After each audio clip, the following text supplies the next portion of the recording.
Hello chess lovers, Suren here, and in this video want to share with you the story behind this photo.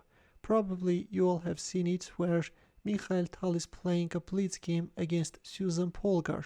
Dozens of spectators are carefully following what's going on, and if you take a closer look you can even see a familiar face. The kid leaning on the table and watching the game is Judith Polgar, at the time around 5 years old. The event was widely covered in press, but it's only Zsuzsa Polgar who, in her book Breaking Through, is telling in detail how everything happened. Here is what she writes. My first meeting with Mikhail is very dear to my heart. I was only 12 years old and was on a visit to Moscow with my family. Coincidentally, at the same time, there was a strong invitational Grandmasters tournament going on in town. One of my coaches, Peter Mikhail, participated in the event. Therefore, we went to visit him and to observe the tournament. It was in a typical setting for Eastern Europe at the time. The players would play on stage with huge demonstration boards relaying the moves. It felt like being in a theater and watching a play. The spectators could whisper to each other, discuss the positions, trying to predict what moves will come next. Such events were a very important part of chess culture in the Soviet Union, Hungary, and the rest of the Eastern European countries. During my visit to the tournament, the magician from Riga, as he is commonly referred to, was in the middle of his game against the Armenian Grandmaster Rafael Vaganyan. Tal had serious health problems, but nevertheless he was kind of a chain smoker. This turned out to be my luck. During one of these walks up and down the hallway to smoke, my mother was brave enough to go up to him and tell him how much I admired him and his games. And yes, by the way, my dream was to play a Blitz game against him. Would he be willing to play a 12-year-old girl from Hungary? Tal was known to like to play Blitz and was considered as one of the very best in the world even at that time. Some years later, in 1988, he still won the World Blitz Championship in Canada. I was shocked and very pleasantly surprised about his answer, which was something like, "Sure, I have already heard legends about the Polgars. Wait a minute, let me see what I can do." A few minutes later we saw the Vaganyan-Tal game ended.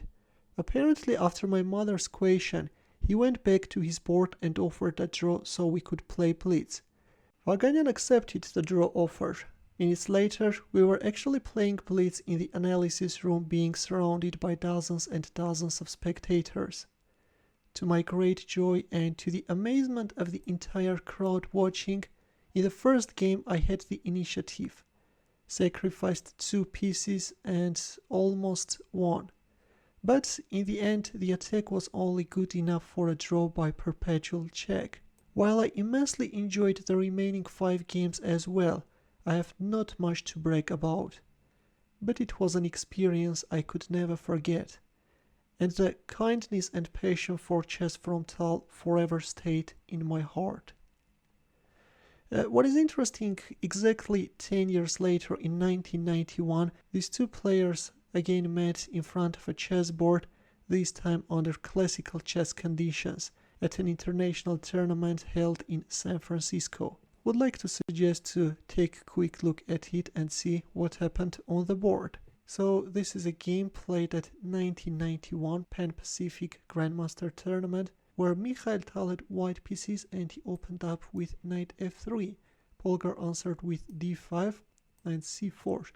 The good old red opening is on the board. e3, knight f6, bishop takes c4, e6, d4, a6. The most popular theoretical move is c5, but we first see a6 and only then Polgar went for c5.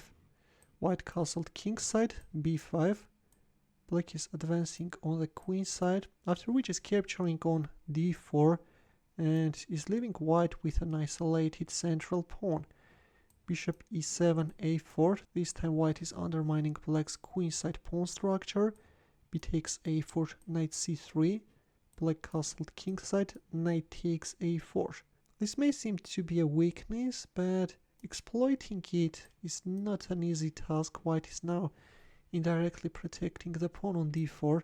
You can't win it in the end of the day. There can be bishop takes h7 move, knight b4, but white kept alive that bishop, and after bishop b7, knight e5, bishop d5. To Polgar's great surprise, Tal offered a draw, which was accepted. Later, this position had been seen 2 more times, and in both cases they ended in a draw. Yes, we have an equality on the board. Once again, I would have liked to see those Blitz games, but unfortunately the history has swept away the annotations of those games, and even in the old Soviet chess magazines they can be found nowhere.